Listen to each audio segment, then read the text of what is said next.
दोस्तों नमस्कार, आप देख रहे हैं हमारा यूट्यूब चैनल और मैं अर्जुन कुमार। हमने क्लासरूम में एक क्वेश्चन दिया था कि बिहार राज्य की बंटवारा भाषा के आधार पर होने की मांग हो रही है। क्या भाषा के आधार पर मिथिला राज्य की मांग सही है? तो इसके दो कारण बताएं, और यदि सही नहीं है तो इसके दो कारण बताएं। तो ये हैं इश्तियाक, और इन्होंने बहुत ही अच्छा जवाब दिया है। इनका जवाब ऐसा है कि मिथिला राज्य की मांग जो कई दिनों से बिहार में मिथिला भाषा बोलने वाले क्षेत्र के कुछ लोगों द्वारा की जा रही है, और उसके लिए अलग राज्य बनाने की प्रदर्शन किया जा रहा है। वह सरकार से चाहती है कि सरकार उनकी मांगे को पूरी कर उनका एक अलग राज्य जो मिथिला राज्य से भारत का एक नया राज्य के रूप में घोषित कर दे। इन्होंने एक और बात बताया है कि एक नया और अलग राज्य बनाने का यहाँ फ़ायदा हो सकता है कि मिथिला राज्य के लोग अपनी निजी तकलीफ़ों को दूर कर सकते हैं, और यह अपने राज्य को भारत का एक उभरता नया राज्य के रूप में आ सकता है। यदि सरकार यह मांग पूरी करती है तो यह उनके हक में सही फैसला होगा। अर्थात इनका यह जो पक्ष है यह इसमें है कि न राज्य की बंटवारा होने से ये फायदे हैं।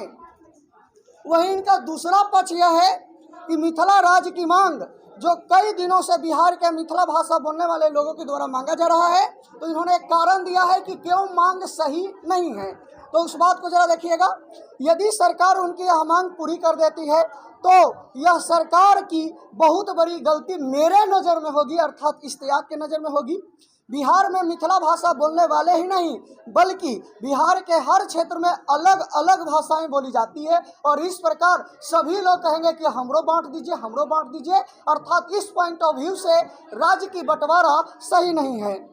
अगला है, इन्होंने कारण दिया है कि इससे बिहार के भिन्न क्षेत्रों में वहाँ के लोग भी अपनी अलग अलग राज्य की मांग कर सकते हैं, जिससे सरकार को ही नहीं बल्कि आम लोगों को भी परेशानी होगी, और पूरे भारत में कई तरह के भाषाएं जो लोग बोलते हैं वो इसके लिए प्रदर्शन करने लगेंगे, जिससे एकता और संविधान पर खतरा होगा और एकता और अखंडता टूटेगी।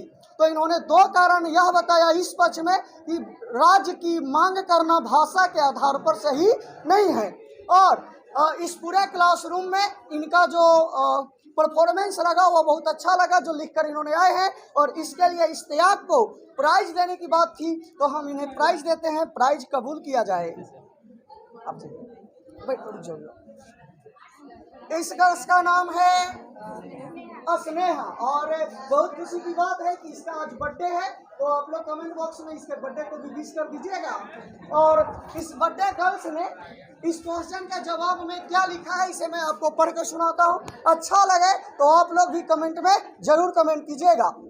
बिहार राज्य का बंटवारा भाषा के आधार पर नहीं होना चाहिए, क्योंकि यह सभी के साथ समानता नहीं होगी। यह इक्वलिटी के ऊपर एक प्रश्न उठाते हुए बोल रही है कि भाषा के आधार पर यदि बंटवारा कीजिएगा तो यह सभी भाषा बोलने वाले लोगों के साथ अन्याय होगा। अगर भाषाओं के आधार पर राज्य का बंटवारा हुआ तब हमारी बिहार की एकता पर भी प्रभाव पड़ेगा। इन्होंने लिखा कि भाषा के आधार पर यदि बंटवारा होता है तो एकता अखंडता पर हमारी प्रश्न चिन्ह उठेंगे, राज्यों की संख्या बढ़ जाएगी, बिल्कुल सही बात है, मानचित्र में परिवर्तन आएगा, बहुत सही बात है, बिहार का क्षेत्रफल भी कम हो जाएगा, यह भी सही बात है, और बिहार में बंटवारा हो गया तो अन्य राज्य के लोग भी हिंसक हो जाएंगे। बिल्कुल, यदि इस तरह से होने लगेंगे एकता अखंडता में कमी आएगी तो हिंसा भी बढ़ना उचित है।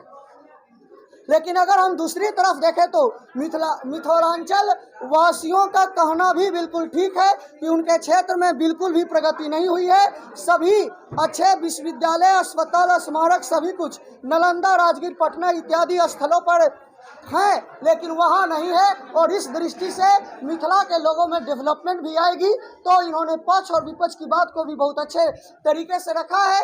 इसलिए स्नेहा को सबसे पहले इस टॉपिक पर पक्ष और विपक्ष में कारण लिखने के लिए इन्हें प्राइज दिया जा रहा है।